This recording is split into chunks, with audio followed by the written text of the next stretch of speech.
प्रभू श्रीराम भक्तीचा महापूर. रामनवमी केवळ उत्सव नव्हे तर तो यशस्वी जीवन मार्ग. पृथ्वीराज पाटील.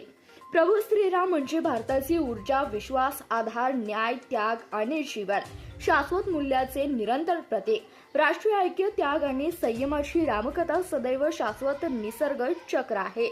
आज सांगलीच्या कृष्णाकाठ आणि माईघाट रामनवमीच्या निमित्ताने 51 फुटी प्रभू श्रीरामाच्या प्रतिमेसमोर 11,111 दिव्यांच्या झगमगाटात तेजाळून निघाला.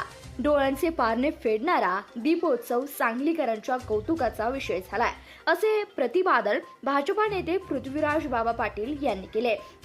ते पृथ्वीराज पाटील फाउंडेशन आयोजित व संस्कार भारती आणि ज्ञानमंथन संस्थेचा सहकार्य लाभलेल्या रामनवमी दीपोत्सव सोहळ्यात बोलले होते.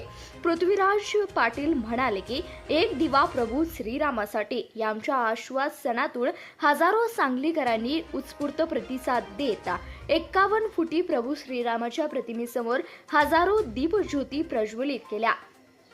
दीपोत्सव, महाआरती, स्वर वैभवाचे परेश पेठे आणि कलाकारांची रंगलेली रामभजन भक्तिगीतांची मैफिल, आतिषबाजी आणि सहभागी जनसागरामुळे सांगलीचे जय श्रीराम अशा जय जयकारात रामभक्तीचा महापूर अनुभवला.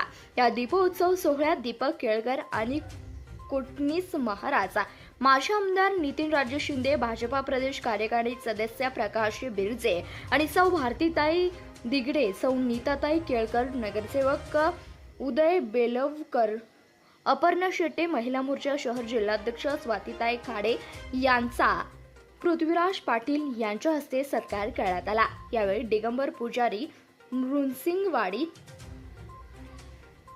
सौ विजया पृथ्वीराज पाटील, नरेंद्र सिंह पाटील, विद बर्वे, प्राजक्ता व सनी धोत्रे, अजय व कीर्ती देशमुख, नगरसेवक प्रकाश पाटील, रघुनाथ नार्वेकर, सुधीर काकोडकर, प्राचार्य तामण्यकर, शीतल सदलगे, महावीर पाटील, प्राध्यापक एन.डी. बिरनाळे, प्रशांत देशमुख, प्रशांत ऐवळे, सुनील शिंदे, अजिंक्य मोहिते, आशिष चौधरी, श्रीमती रोहिणी शिवराज पाटील, सौ प्रियंका ऋतुराज पाटील, सौ अश्विनी गवारे पाटील, डॉक्टर राजेंद्र मेथे, प्राचार्य डॉक्टर प्रताप भोसले, गुलाबराव पाटील, मेमोरियल ट्रस्टच्या शाखेचे प्रमुख, स्टाफ व आध्यात्मिक, सांस्कृतिक, शैक्षणिक व विविध क्षेत्रातील रामभक्त मान्यवरांचा आणि सांगली, मिरज आणि कुपवाड शहर महानगरपालिका क्षेत्रातील रामभक्तांचा उत्स्फूर्त सहभाग यावेळी लाभला होता.